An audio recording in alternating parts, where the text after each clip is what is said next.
Hey, j'espère que tu vas bien. Oui, on a une semaine de retard. Mais si tu me suis sur Instagram, t'es au courant. Si tu ne me connais pas, par contre, je m'appelle Jo. Je te parle un peu de tout et de rien sur cette chaîne. Principalement de ma vie de maman, de ma vie de femme, un bon contenu lifestyle, comme on les aime. Et aujourd'hui, je vais te parler de mon projet pro qui est en cours. On est à peu près à mi-parcours de pas mal de choses et j'avais besoin de faire un petit point et pourquoi pas le faire en vidéo.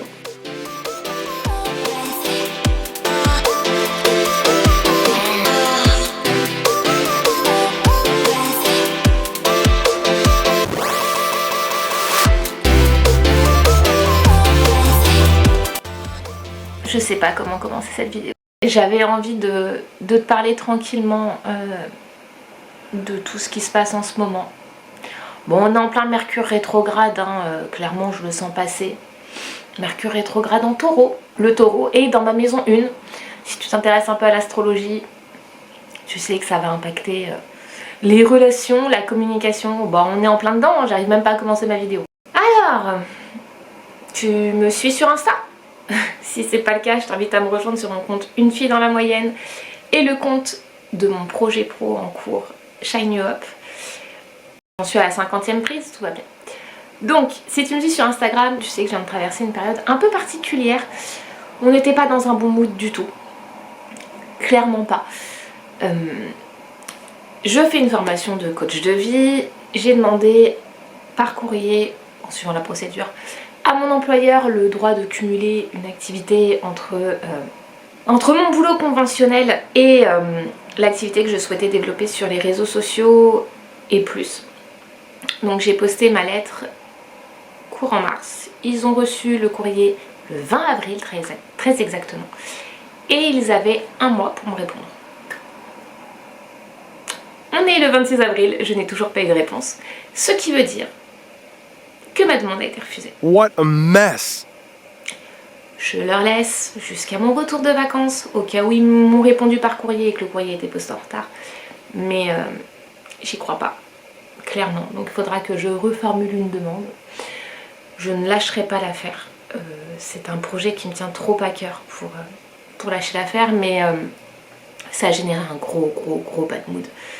Je me suis demandé si ça valait le coup que je travaille autant, que je me forme, que je prenne autant de temps sur mon temps perso. Mais non, je n'en démords pas, c'est un projet que j'ai envie de voir aboutir. Donc c'est compliqué. J'ai fait le point avec moi-même et je me suis dit que non, j'allais continuer à travailler encore et encore. Et que le jour où j'aurai cette autorisation, eh bien, tout sera prêt et j'aurai plus qu'à me lancer. C'est un avantage dans un sens de me permettre de faire les choses à mon rythme, de tout préparer, au moins je serai prête le jour où j'aurai le droit de me lancer. Le droit vis-à-vis de mon employeur, hein, j'entends. Personne ne peut m'interdire de faire ce que je veux, mais si je veux le faire de manière professionnelle, j'ai pas le choix. Il faut que j'ouvre une auto-entreprise. Il me semble que maintenant on dit micro-entreprise. Et ça passe par cette demande-là, donc tant que je travaillerai pour eux, je suis obligée de formuler la demande. Donc voilà, un petit peu l'histoire du bad mood. J'en ai parlé sur Shine You Up en story. Il faudrait que je les compile en espèce de réel et les mettre dans le feed pour garder une trace de tout ça, parce que je trouve ça hyper important en fait de montrer le bon côté et tout ce qu'on peut développer en tant que, attention, ça va faire bizarre, créateur de contenu. Mais il y a aussi des côtés un peu plus compliqués et moi dans mon cas c'est ça. Je travaille à peu près 6 heures entre mes formations et la création de mon premier e-book. Ça me demande beaucoup de recherche, ça me demande beaucoup d'investissement de temps que je prends sur mon temps de famille. Et clairement, je me suis posé la question de est-ce que ça valait le coup? Et en fait, c'est quelque chose qui m'anime fortement et ça en vaut la peine. Ça vaut la peine de ne pas me reposer pendant que mes enfants font la sieste, de travailler. Sachant que Bon, numéro bis ne fait plus la sieste. Le deuxième né. Le dernier, oui, bébé Girafon fait encore la sieste. Il fait des siestes d'1h30, 2h. Mais c'est du temps que voilà, je prends pour ça et je prends pour quelque chose. C'est du temps que j'investis en moi et en mon avenir. Et même si il y a des choses qui font que ça prend du retard, je continuerai à travailler jusqu'à ce que je puisse vraiment mettre les choses en place. Pour te faire un petit point au niveau des formations, j'en suis actuellement officiellement 2. Et tu vas comprendre pourquoi je dis officiellement. Ma formation de coach de vie, donc j'en suis à la moitié. Ça y est.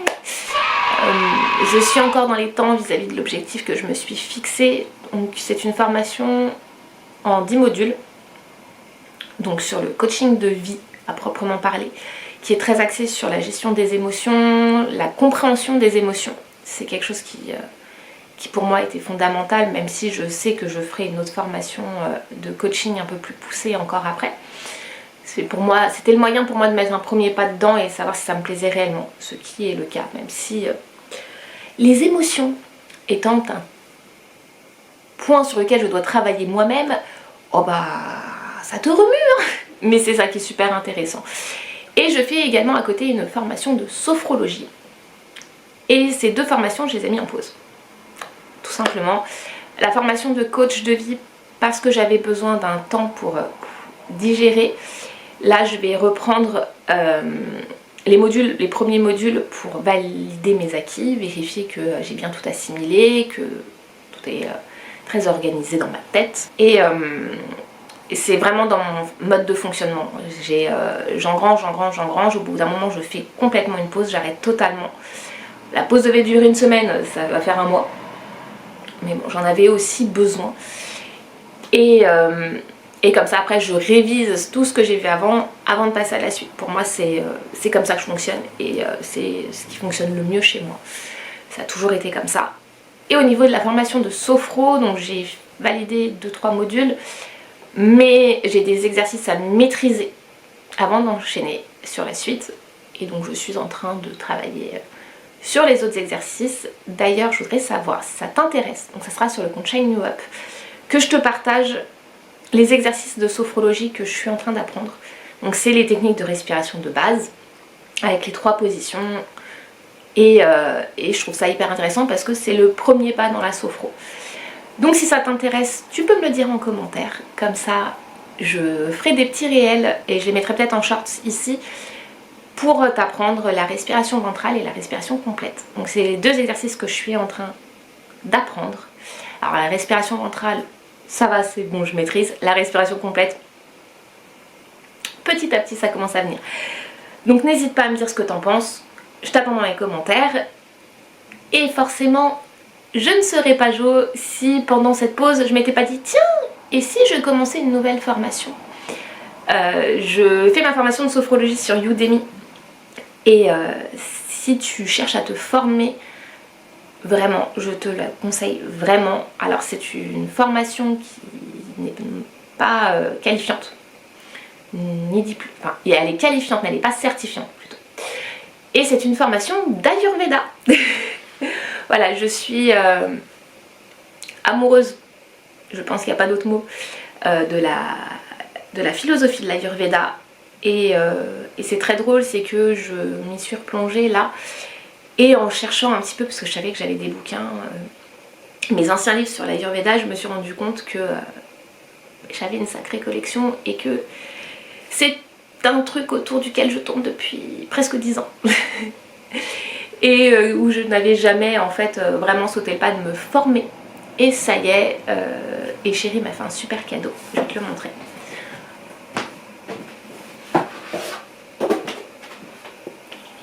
Il m'a offert, en plus de la formation que je fais sur Udemy, le livre Cours de praticien en Ayurveda de Stéphane Collin. Et là, ça rentre vraiment dans le nerf de la guerre. Mais vraiment, donc on a l'alimentation, les doshas, les organes, les diagnostics. On a vraiment tout. Donc c'est un livre de Stéphane Collin qui n'est pas adressé à tous les lecteurs, hein, clairement, où on a les 3 modules de sa formation même s'il conseille véritablement de faire la formation, il vaut mieux, hein, l'Ayurveda c'est une médecine, hein, quand même à la base, on dit que c'est la grand-mère de la médecine actuelle. C'est une philosophie de vie, c'est une médecine douce, donc on est sur quelque chose de très particulier. Alors, médecine douce ne remplace pas les médecines allopathiques, clairement, faut pas l'oublier. Mais voilà, je saute le pas, je suis certaine de faire une formation pour devenir praticienne. Quand, je ne sais pas encore, mais voilà, je me suis accordé ce truc-là. Et pour être tout à fait honnête avec toi, pendant la période de bad mood, ça a été assez particulier parce que je me suis sentie partir en fait dans tous les sens. Je ne suis pas diagnostiquée, mais disons que on pourrait dire que j'ai un petit trouble de l'attention. Mais c'est surtout que je suis quelqu'un qui a un esprit qui file à 1000 à l'heure, qui réfléchit beaucoup. Donc, clairement, ça, tous les médecins et psys qui m'ont vu le savent et me l'ont dit, je réfléchis trop, je pars dans tous les sens, j'ai un grand problème pour me canaliser. Un grand problème, c'est pas en soi un grand problème. Et j'ai besoin de me recentrer très souvent. Et en fait, pendant la pause là, que j'ai faite sur les formations, et aussi quand j'ai vu les jours défiler, hein, à propos de ma demande de cumul d'activité, je suis partie littéralement dans tous les sens. Donc, il est grand temps que je fasse un gros point sur ce que je veux réellement, sur ce que j'ai envie de proposer réellement, et de savoir vraiment où je vais. J'ai 1001 idées en tête. Le souci, c'est que, étant un peu perfectionniste, je ne me lance pas et je ne fais pas les choses parce que si elles ne sont pas comme je veux, je n'aime pas. Je ne te parle même pas du nombre de réels que j'ai tournés pour les deux comptes, hein, c'est ça le plus drôle, et que je n'ai jamais monté ou posté. Donc ça va être un grand défi, c'est que je vais devoir arrêter de m'éparpiller, je vais devoir me recentrer réellement. J'ai fait un énorme travail sur moi, j'ai pris connaissance de beaucoup de choses, et c'est ça qui est génial en fait, c'est que j'ai envie d'aider les autres à apprendre à se connaître, à gérer leurs émotions, à gérer leur stress, leur charge mentale, principalement les femmes, parce que c'est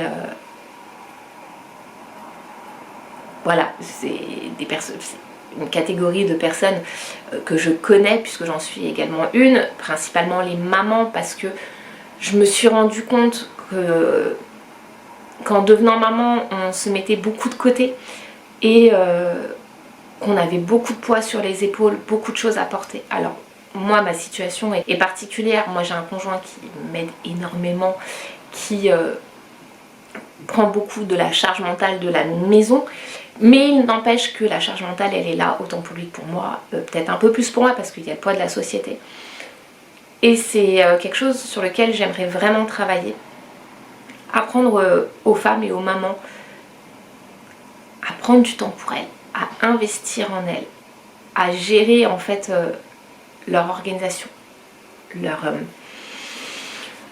charge mentale, apprendre à faire fi de ce que la société attend de nous et de trouver le bon chemin, les bonnes habitudes et réussir à définir qui elles veulent être réellement. Est-ce que être maman c'est juste leur mission de vie entre guillemets? Je pense pas que la maternité soit uniquement une mission de vie. Est-ce que voilà, c'est pour elles veulent être pleinement maman? Est-ce qu'elles se connaissent réellement? Donc il faut que je remette tout à plat, et c'est très drôle, c'est que la vidéo là je l'ai écrite, j'ai écrit les points que je voulais aborder, et je me rends compte que je pars encore dans tous les sens, ça n'a ni queue ni tête, c'est plus fort que moi. Ah, il y a des choses à travailler encore. Mais voilà, j'espère pouvoir très vite proposer mon apprentissage, parce que mine de rien c'est un apprentissage. Numéro bis va avoir 4 ans, l'ado en a 15. J'ai vraiment pris conscience de ça avec la naissance de Numéro Bis et les confinements. Je suis une personne qui pense que les confinements ont fait beaucoup de bien. En tout cas en ce qui me concerne, ont fait beaucoup de bien et j'ai pris conscience de tout ça et il m'a fallu beaucoup de temps pour décider de là où je voulais aller. Et ça y est, un chemin s'est dessiné. Maintenant il me reste à définir le trajet. Et j'ai envie de partager tout ça, de partager mon expérience, de me former encore plus. Donc j'ai déjà plein d'idées de formation à venir, que ce soit sur la relaxation, apprendre à se détendre, à se relaxer, aider les gens à se détendre, à se relaxer pour mieux vivre au quotidien, mais également apprendre à se connaître avec plein d'outils. Il y a énormément de choses et je m'écouterai, je me formerai dans à peu près tout ce que je découvre. Apprendre à se connaître, savoir réellement où on veut aller, savoir ce qui nous anime au plus profond de nous et grâce à ça pouvoir définir des habitudes et pouvoir cheminer et avancer pour atteindre ses objectifs, atteindre pas son idéal, la perfection n'existe pas, donc, mais atteindre vraiment l'objectif principal de notre vie, atteindre ce qu'on attend vraiment et ce qu'on veut vraiment, que ça soit par l'ikigai, que ça soit par la gestion des habitudes. Donc ça c'est quelque chose sur lequel je suis en train de me documenter énormément et c'est d'ailleurs ce que je vais proposer en premier parce que même si on ne se connaît pas pleinement, même si on n'arrive pas à savoir réellement ce que l'on veut, on a tous en tête un idéal, une idée de ce que l'on a envie de devenir et ça passe aussi par les habitudes. Ça je t'ai parlé en vidéo, donc c'est la dernière vidéo de Rien peut tout changer de James Clear et je t'ai dit que je travaillais sur un ebook. À propos de ça, là je suis également en train de lire Désingue tes mauvaises habitudes de Jen Sincero, qui est une de mes autrices préférées en dev perso. Je te le conseille réellement, je te ferai de toute façon je pense une vidéo, faut que je fasse des recherches sur elle, mais pour te présenter un petit peu cette autrice, ce qu'elle propose dans ses livres, sa manière de communiquer, quelque chose qui me fait vibrer, mais vraiment j'éclate de rire. Ces bouquins je les lis à une vitesse et je les lis et les relis à une vitesse incroyable parce que c'est du pain béni en bouquin et c'est des bouquins qui coûtent pas très cher. Enfin voilà, il y a plein de choses qui se dessinent. Donc voilà un petit peu, je suis encore partie dans tous les sens. J'espère que tu m'en voudras pas. Après, j'ai envie de dire, si tu suis mes vidéos, que tu me connais dans la vie ou que tu me suis sur les réseaux, tu sais que je suis partout et nulle part à la fois. C'est un peu ma spécialité et c'est comme ça que je suis. Alors j'essaye d'apprendre à me canaliser, à me recentrer. Et en fait, quand je dis que je suis ma première coachée, c'est vraiment ça. Mais bientôt je vais partir en vacances. Donc je pars en vacances, on est le mercredi 26 avril. Je pars en vacances le samedi, passer une petite semaine, me ressourcer chez mes parents en Bretagne. Normalement quand tu verras cette vidéo, et je dis bien normalement parce qu'avec moi on ne sait jamais, cette vidéo, bah, je serai déjà là-bas. J'espère que j'arriverai à tout goupiller, que la vidéo se mettra bien en ligne. Et là-bas, je vais certainement te tourner un petit vlog. Toi et moi, on sait que les vlogs ont la poisse chez moi. J'espère que je pourrai te tourner un petit peu. Après, on n'a pas grand-chose de prévu. Numéro bis, nous avons un petit programme piscine, plage. On verra un petit peu comment ça se passe. On va essayer de se balader. On a l'habitude d'essayer d'aller prendre des photos quand on part en vacances chez mes parents. Donc, j'ai plein d'idées en tête. J'espère que je pourrai les réaliser. Je vais aussi te parler prochainement d'un petit truc que nous avons fait avec Chérie. Donc si tu me suis sur Insta, tu le sais, nous avons fait une pause digestive. Alors ça, je te le dis tout de suite, hein, là je fais 2-3 trucs et je vais tourner une partie de la vidéo. Et je vais aussi te parler de ma reprise du sport. Et ça, je t'emmènerai, donc la vidéo arrivera pas tout de suite.